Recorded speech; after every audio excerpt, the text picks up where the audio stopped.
Levante e arrumem suas coisas. Vamos, de pé, de pé, de pé. Saudações cavalarianas para você que está com a gente em mais um episódio do podcast do Clube dos Generais, o podcast feito para quem não pode ter um blindado em casa. Meu nome é Glênio Madruga, hoje trazendo uma proposta nova para os podcasts do Clube dos Generais, a Biblioteca do CG. A ideia é abrir mais um caminho para discussão, apresentando aqui os livros mais relevantes para quem gosta de ler, assim como nós do Clube dos Generais. O livro escolhido para o primeiro episódio da Biblioteca do CG é Quando os Livros Foram à Guerra. Vamos lá? A autora se chama Molly Guptill Manning, nascida no ano de 1980, com formação acadêmica em História Americana e em Direito. Atualmente ela é procuradora de Justiça em Nova York. O livro foi publicado originalmente em 2014 e foi lançado no Brasil já em 2015. A cena inicial do livro é uma lembrança de uma grande queima de livros na Alemanha em 1933, por iniciativa de estudantes alemães e apoio do Partido Nazista, com direito a discurso do Goebbels com apelos à construção de uma raça pura, do estabelecimento de uma arte pura e, claro, de uma literatura pura.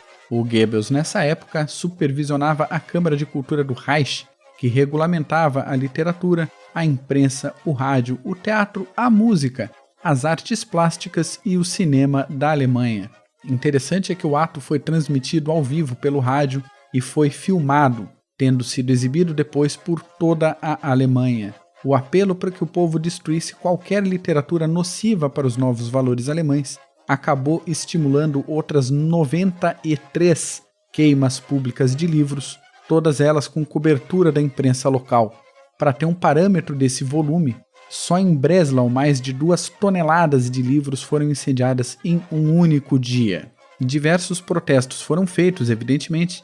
O mundo inteiro observava essas mudanças na cultura, na política, nos acontecimentos na Europa, e um exemplo disso é o autor H.G. Wells, de A Máquina do Tempo e A Guerra dos Mundos, que criou a Biblioteca dos Livros Queimados, isso em Paris já no ano de 1934. Nessa biblioteca deveriam ser abrigados volumes de todos os livros que eram proibidos pelos nazistas e foram aceitas doações de qualquer pessoa que acreditasse que os seus livros estavam correndo algum tipo de risco. Nos Estados Unidos, o New York Times nomeou a atitude como holocausto literário.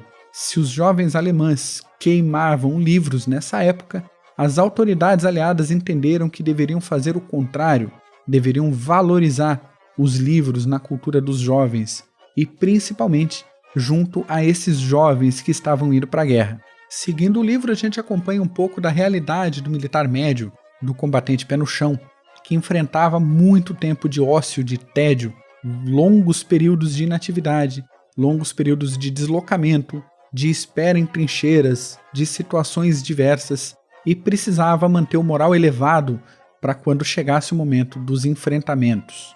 Alguns fatores para manter o moral elevado são sempre a alimentação, e é normal a gente ver em livros sobre conflitos atuais toda a máquina logística que é empregada para abastecer as tropas, principalmente tropas americanas, e isso não só em relação à alimentação padrão da tropa, mas com comida e bebida que eles achariam facilmente no comércio dos Estados Unidos.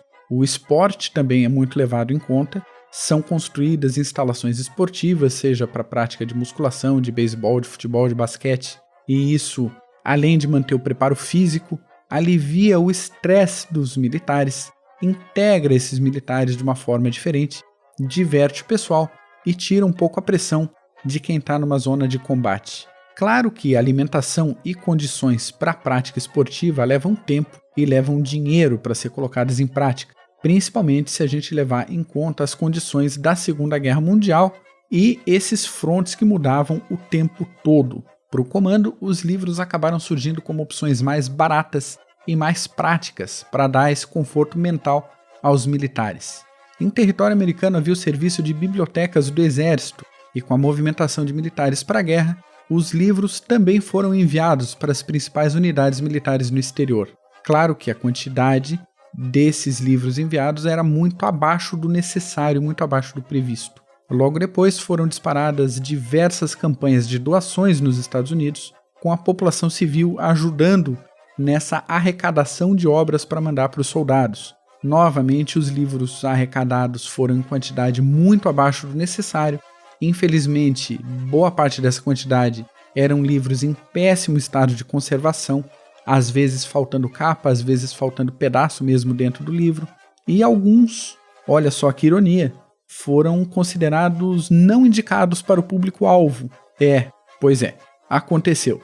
Para atender a demanda de volume, alguns editores americanos e membros dos escalões civis e militares do governo acabaram fundando uma editora própria, a Armed Services Editions, com a intenção de republicar livros em formato econômico para serem enviados para o fronte pelo menor custo possível.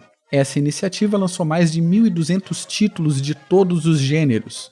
E quando a gente fala todos os gêneros, é todos os gêneros mesmo. Clássicos, história, economia, atualidades, porque eles queriam também saber mais sobre o inimigo, romances históricos, romances policiais, livros de terror, livros de caráter erótico.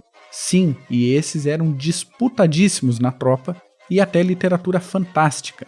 Acabou acontecendo uma popularização do formato livro de bolso. Claro que o formato já existia, mas a preferência editorial americana era, e ainda é em boa quantidade, de livros maiores de capa dura. Mas imagine-se aí, te convido a se imaginar recebendo um livro e tendo que carregar um volume a mais, pesado, de capa dura. Tua mochila já tem tudo que é tipo de equipamento e ainda tem que caber mais esse livro pesado. As edições menores de capa mole, papel fininho resolveram esse problema. Essas edições cabiam nos bolsos dos uniformes e, às vezes, dependendo das condições de consumo, acabavam desmanchando. É verdade, é fato, mas a intenção não era livro de colecionador, não era durar muito, era ser lido, era ser consumido. Agora que diversos livros chegavam em caixas, eram distribuídos, arrecadados, capturados avidamente pelos militares, esses militares desenvolveram o hábito de leitura e de conversar sobre livros. A troca e o compartilhamento de livros acabou se tornando uma prática comum na tropa, assim como pequenos furtos de livros desejados que ficavam dando sopa ali por cima do material. Uma outra prática interessante relatada pela autora é a leitura em voz alta. Às vezes um militar tinha um livro que muita gente queria ler e acabavam fazendo um acordo ali, fazendo uma rodinha de leitura e iam lendo em voz alta para que todos consumissem este conteúdo ao mesmo tempo. Interessante, né? A gente falou de livros cobiçados e alguns eram tão cobiçados que a Armed Services Editions tinha que dar um jeito de fazer novas reimpressões por pressão da demanda dos militares. Vamos dimensionar isso? No fim da guerra, mais de 100 milhões de livros tinham sido enviados por fronte. Vê o sucesso dessa campanha. Essa atitude de publicação de livros para o front acabou influenciando também o mercado editorial dos Estados Unidos. Alguns títulos ganharam muito sucesso a partir justamente das publicações militares.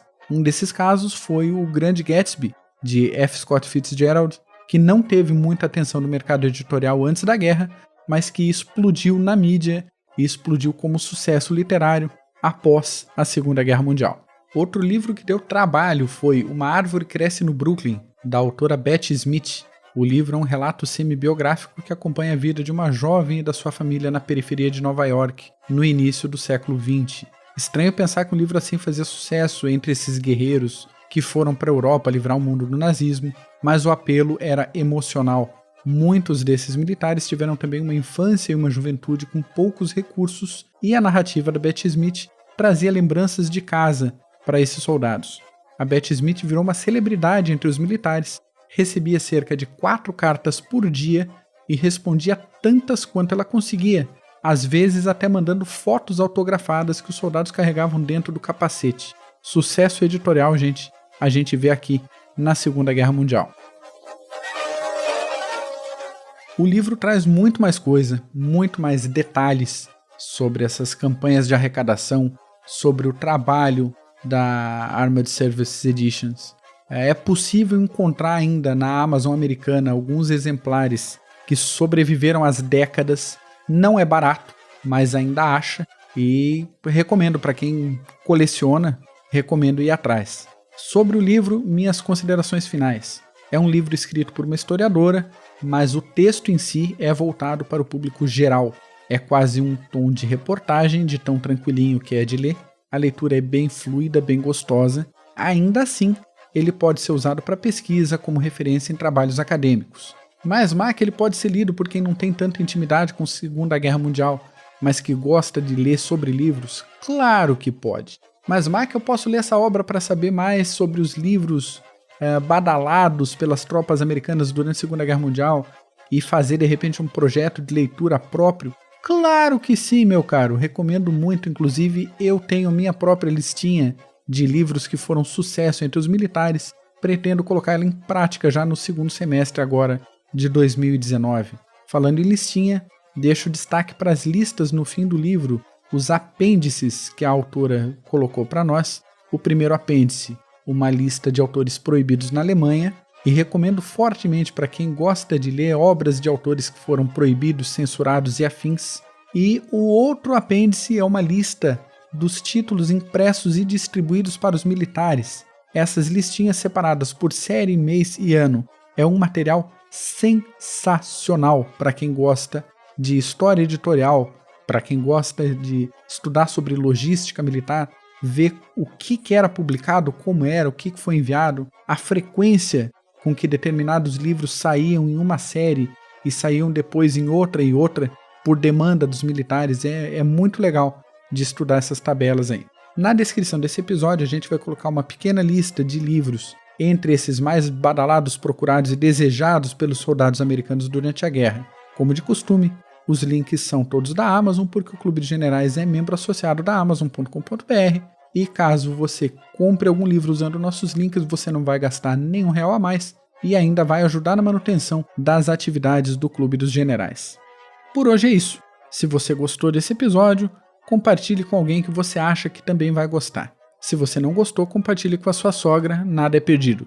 Se você gostou da proposta da Biblioteca do CG, mande uma mensagem para nós no Facebook, no Twitter, no Instagram ou pelo e-mail contato@clubedosgenerais.org. Acompanhe nossos podcasts no seu aplicativo de podcasts preferido ou também no YouTube e no Spotify.